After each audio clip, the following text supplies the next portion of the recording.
ایک حد تک تو یہ درست ہے، لیکن حضرت فاروق اعظم رضی اللہ تعالیٰ عنہ کے پاس جب ایک مقدمہ آیا تو انہوں نے پوچھا، بڑی عجیب بات کی ہے انہوں نے، غور کریں تو آپ ساری زندگی کا خلاصہ ہے، بتاؤ آپ اس کی گواہی کے لیے آئے ہیں، یہ ہمارے پاس فیصلہ آیا ہوا ہے، تو آپ نے کبھی اس کے ساتھ سفر کیا جس کی گواہی دینے آپ آئے ہیں؟ لمبا سفر؟ جی نہیں، سفر اس دور کا ذہن میں رہے، جی نہیں، اچھا، آپ پڑوسی رہے ہیں ان کے؟ جی نہیں، اچھا، کوئی آپ کا ان سے لین دین ہوا ہے؟ کہا جی نہیں۔ تو حضرت عمر رضی اللہ تعالی عنہ نے فرمایا، اچھا پھر آپ نے اس کو مسجد میں رکوع سجدے کرتے ہوئے دیکھا ہوگا، چل بھاگ جا، تیری کوئی گواہی قبول نہیں، پڑھو، مطالعہ کرو۔ تو آپ نفسیات پر دیکھیں کہ یہ مسلمان مسجد میں جا کر بڑے رکوع، بڑی تسبیح، بڑے سجدہ کرتا ہے اور باہر آ کر لوٹ کھسوٹ کرتا ہے، لوگوں کا مال کھاتا ہے، جھوٹیاں گواہی دیتا ہے۔ آج بھی یہ ہے، گواہی قبول نہیں کی۔ اور اگر آپ فقہ سے تعلق رکھتے ہیں تو فقہاء نے لکھا ہے کہ جو ننگے سر بازاروں میں پھرتا رہتا ہے اس کی شہادت قبول نہیں ہے۔ جناب یہ ہمارے ہاں غلطی ہے۔ حضرت عمر رضی اللہ تعالیٰ عنہ سے کسی نے کہا نا المسلم لا یخدع، مسلمان تو وہ ہے جو دھوکہ نہیں دیتا۔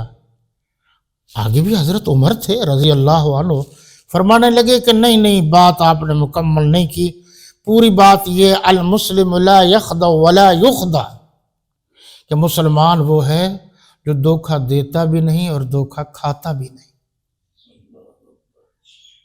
دھوکہ۔ اور آپ نے فرمایا 3 نسلوں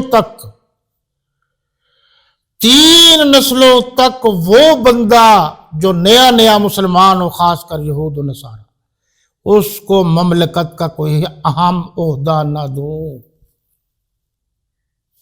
اعتبار نہیں ہے ان کا۔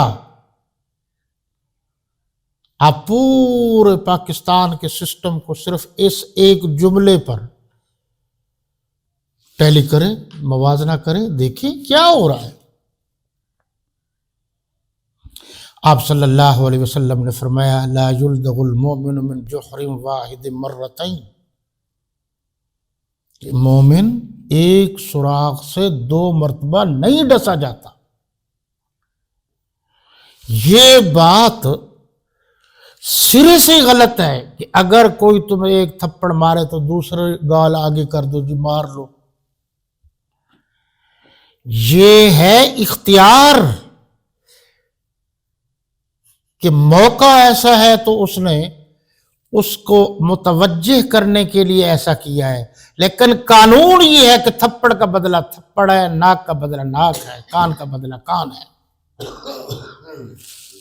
ورنہ جرائم پیشہ لوگ تو کھا جائیں گے۔ یہ قصاص ہے یہ۔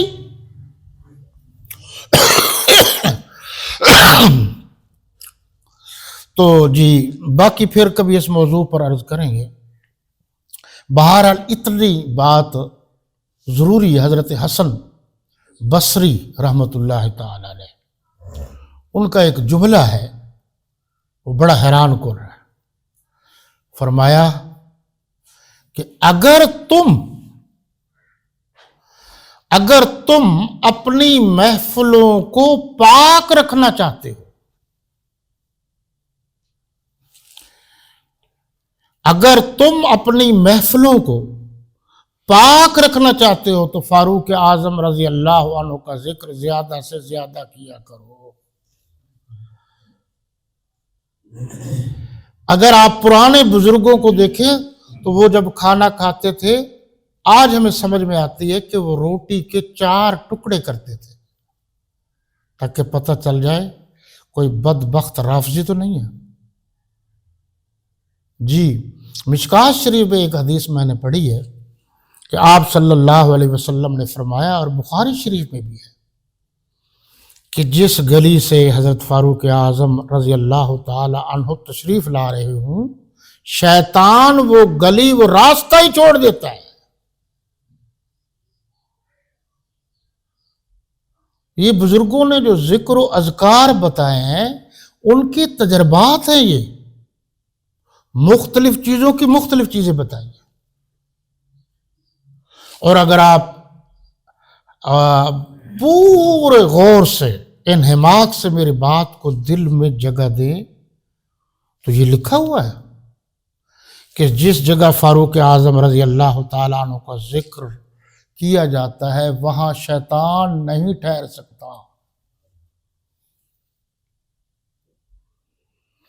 نمبر 3 جناب، جس قوم میں بے حیائی اور زنا عام ہو جائے، میں اس کی تشریح نہیں کرتا، آپ دیکھ سکتے ہیں سب کچھ، اللہ تعالیٰ اس قوم پر طاعون اور مختلف وبائی امراض مسلط کر دیتا ہے۔ یہ میں نے متففین کی ساری ڈیٹیل آپ کو بتا دی ہے۔ نمبر جناب 4، جو لوگ ناپ تول میں کمی کرتے ہیں اللہ تعالیٰ ان کو قحط میں مبتلا کر دیتا ہے۔ میں نے اکثر لوگوں کو دیکھا ہے کہ جب انہوں نے کسی کو کچھ دینا ہو تو وہ کہتے ہیں آپ ہم سے نرمی کریں، جب انہوں نے کسی سے کچھ لینا ہو تو پھر نرمی نہیں کرتے، اس کو موقع نہیں دیتے کہ اس کو کچھ گنجائش مل جائے، اس کے حالات اچھے ہو جائیں، ایسا نہیں کرتے۔ نمبر 5، جو لوگ زکوٰۃ ادا نہیں کرتے اللہ تعالیٰ ان سے بارش کو روک دیتا ہے۔